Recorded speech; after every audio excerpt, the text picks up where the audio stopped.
మహారాష్ట్ర తానేలో దారుణం జరిగింది. నిజంగా ఈ వార్త చెప్పాలంటే నాకే చాలా ఇబ్బందిగా బాధగా కూడా ఉంది. ఎందుకనంటే అక్కడ జరిగిన ఘటన ఎవరికి కూడా ఇంత దుర్మార్గం జరగకూడదు. అయితే మహారాష్ట్రలోని తానే జిల్లాలో ముంబ్రా అనే ప్రాంతంలో ఒక పరంతస్తుల భవనం, ఆ భవనంలో దారుణమైన ఘటన చోటు చేసుకుంది. సో పక్కనే ఉన్నటువంటి బిల్డింగ్లో ఒక అమ్మాయి ఆడుకుంటూ ఉంది. ఆ సమయంలో 20 ఏళ్ల యువకుడు ఆ అమ్మాయి దగ్గరికి వెళ్ళిపోయి నీకు చాక్లెట్లు ఇప్పిస్తాను, నీకు బొమ్మలు కొనిపిస్తానని చెప్పి ఆశ చూపి ఆ పక్కింట్లో అంటే ఆ బిల్డింగ్ పక్కనటువంటి ఆ బిల్డింగ్లో వేరేది ఒక బిల్డింగ్లో అమ్మాయి ఆడుకుంటూ ఉంటే ఆ పాపని 10 ఏళ్ల పాపని తీసుకొని తన ఇంటికి తీసుకొచ్చాడు, తన రూమ్కి తీసుకొచ్చాడు. ఆ తర్వాత ఆ 10 ఏళ్ల పాపకి ఆ చాక్లెట్స్ అవన్నీ ఆశ చూపించాడు. తీసుకొచ్చి చాలా దారుణంగా ఆ 10 ఏళ్ల బాలిక పైన అత్యాచారానికి పాల్పడి ఆ తర్వాత గొంతు పైన కత్తి పెట్టి తనని చంపేసి ఆ తర్వాత తన ఇంట్లో ఉన్నటువంటి బాత్రూమ్ విండో ఓపెన్ విండో అంతా కూడా ఆ విండోని ఓపెన్ చేసి అలా కింద పడేశాడు. ఒకసారి మీకు ఆ దృశ్యాలను కూడా చూపించే ప్రయత్నం ఆ దృశ్యాలను చూపించాలనుకుంటున్నాను, కానీ కొన్ని కమ్యూనిటీ గైడ్లైన్స్ ప్రకారం ఎగ్జాక్ట్గా విజువల్స్ చూపించలేకపోతున్నాను నేను. ఒకసారి ఊహించండి, 10 అంతస్తుల బిల్డింగ్లో 6వ ఫ్లోర్లో ఇక్కడ కనిపించే ఈ దుర్మార్గుడే, ఇక్కడ ఫోటోలో కనిపిస్తున్న చూడండి, ఈ దుర్మార్గుడే ఆ యువకుడు, ఈ దుర్మార్గుడే ఆ పసిపాపని 10 ఏళ్ల బాలికని నీకు చాక్లెట్స్ ఇప్పిస్తాను, బొమ్మలు ఇప్పిస్తానని చెప్పి తన ఇంటికి తీసుకొచ్చుకున్నాడు. అయితే ఆ అమ్మాయి ఇంటికి వచ్చిన తర్వాత నమ్మబలికించి ఆ అమ్మాయి పైన అత్యాచారానికి పాల్పడి చాలా దారుణంగా అత్యాచారం చేసి పలుమార్లు తనని ఇబ్బందులకు గురి చేసి ఆ తర్వాత గొంతు పైన కత్తి పెట్టి కత్తితో గొంతును కోసి చంపేశాడు. ఆ తర్వాత ఆ ఇంట్లో 6వ అంతస్తులో నుంచి బాత్రూమ్ ఓపెన్ విండో, ఆ విండోను ఓపెన్ చేసేసి అక్కడి నుంచి కింద పడేశాడు. ఎగ్జాక్ట్గా మీకు చూపించలేకపోతున్న దృశ్యాలు, కానీ ఒక్కసారి ఆలోచించండి, నేను చెప్పేటువంటి మాటలు మీరు వినండి. మీ ఇంటిలో లిఫ్ట్ కనుక ఉంటే అర్థం చేసుకోండి, లిఫ్ట్ ఉంటే ఏం జరుగుతుంది, పైనుంచి చూస్తే మొత్తం అదొక గుహలా కనబడుతుంది చూడండి. ఎగ్జాక్ట్గా ఆ బాత్రూమ్ వెనకాల నుంచి ఎప్పుడైతే విండో నుంచి ఆ అమ్మాయిని కింద పడేశాడో అదంతా కూడా గుహ లాంటి ప్రదేశం. కనీసం అక్కడ చీకటి ఏం కనిపించలేదు. ఎగ్జాక్ట్గా లిఫ్ట్లో ఎలా అయితే ఉంటుందో సిచ్యువేషన్, మీకు ఆ లిఫ్ట్ ఆ గోతి లిఫ్ట్ ఉన్నటువంటి ఆ ఏరియా ఎలా అయితే ఉంటుందో అలాగే ఉంటుంది. ఆ గోతులో పడేశాడు. ఒక్కసారిగా భారీ శబ్దంతో ఆ అమ్మాయి కింద పడిపోగానే కొంతమంది మహిళలు అక్కడ ఉన్నటువంటి అదే అపార్ట్మెంట్ ఉన్న రెసిడెంట్స్ అందరూ కూడా పోలీసులకు ఇన్ఫర్మేషన్ ఇస్తే పోలీసులు వచ్చి ఈ 10 ఫ్లోర్ల బిల్డింగ్లో ప్రతిదీ కూడా క్షుణ్ణంగా పరిశీలించిన తర్వాత అప్పుడు ఈ దుర్మార్గుడు ఉన్నటువంటి ఆ ఫ్లాట్లోనే ఆ బాత్రూమ్ విండో ఓపెన్ అయ్యింది.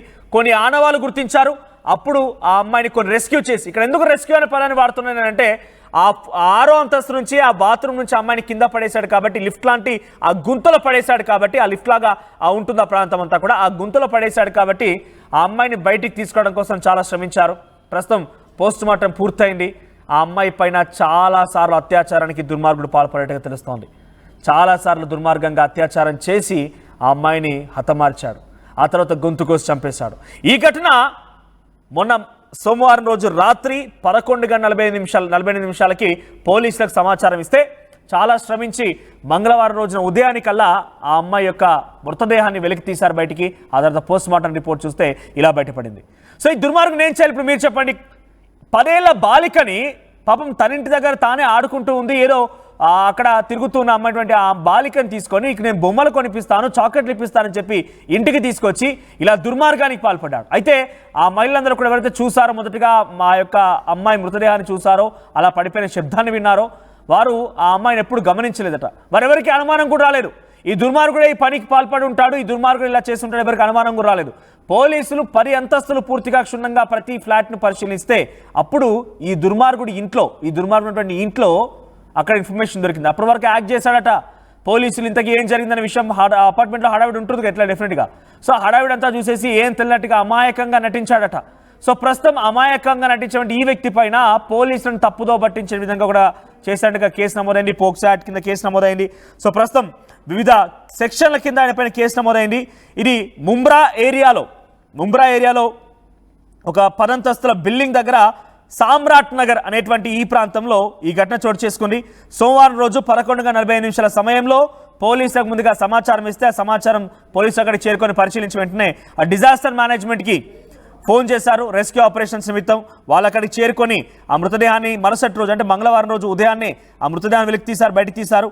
సో ప్రస్తుతం ఈ దుర్మార్గుడి పైన, ఎందుకంటే దుర్మార్గుడు అంటే మన పేరు కూడా ఇక్కడ తెలియడం లేదు, కానీ ఏదేమైనా కూడా డెఫినెట్గా దుర్మార్గుడు కాదు, కఠినంగా ఘోరాతి ఘోరంగా చాలా దారుణంగా ఏ స్థాయిలో అయితే అమ్మాయి బాధించబడి ఆ రకంగా 6వ అంతస్తు నుంచి కిందికి తోసేశాడో అమ్మాయి ఎలా బాధించబడిందో అంతకు మించి పరింతలుగా ఈ దుర్మార్గుడికి బాధించాల్సిన అవసరం అయితే ఉంది. ఎందుకనంటే ఇక్కడ చూడండి, ఆ అమ్మాయి తనంతట తానేదో ఆడుకుంటూ ఉంటే తీసుకొచ్చి ఇలా దుర్మార్గానికి పాల్పడి 6వ అంతస్తు నుంచి కింద పడేసి తనకేం తెలియనట్టుగా బిహేవ్ చేసి ఎంత ప్రీ ప్లాన్డ్గా చేసుకొచ్చారంటే దారుణంగా.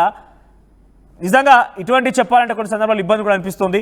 సో ప్రస్తుతం ఈ వ్యక్తి పైన 137 BNS 137 of 2, 64 rape attempt, 64 of 1 raping woman incapable of giving consent, so 65 of 2, 238 ఈ సెక్షన్ల కింద కేసు నమోదైంది. ఒకసారి నిన్న సామ్రాట్ నగర్లోని ఆ 10వ అంతస్తుల బిల్డింగ్ దగ్గర జరిగినటువంటి ఆ ఘటన దగ్గర ఎటువంటి సినారియో కొనసాగింది, అక్కడ ఎటువంటి రెస్క్యూ ఆపరేషన్స్ కొనసాగాయి, కొంతమంది అక్కడ చాలా ఆవేదనతోని చాలా పెద్ద ఎత్తున రోధిస్తూ కన్నీరు మున్నీరుగా విలపించిన దృశ్యాలు కూడా మీకు ఆర్టీవీ స్క్రీన్ పైన చూడండి. ఎటువంటి సినారియో ఉంది, ఎటువంటి రెస్క్యూ ఆపరేషన్స్ కొనసాగుతున్నాయి, ఆ ప్రాంతం మొత్తం కూడా ఒక్కసారిగా అట్టుడికిపోయింది.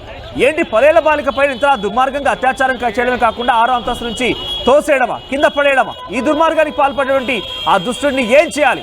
ఇక్కడ చూడండి, రెస్క్యూ ఆపరేషన్స్ కొనసాగుతున్న వారందరూ కూడా చాలామంది స్థానికులు అక్కడ చేరుకొని, చుట్టూ ఉండే ప్రజలు కూడా చేరుకొని చాలా పెద్ద ఎత్తున రోధించడం కానివ్వండి, లేకపోతే అక్కడ ఆ దుర్మార్గుడిని అరెస్ట్ చేసేటువంటి దృశ్యాలను కూడా అందరూ ఫోన్లో చిత్రీకరిస్తున్నటువంటి ఆ సిచ్యువేషన్ కనబడుతోంది.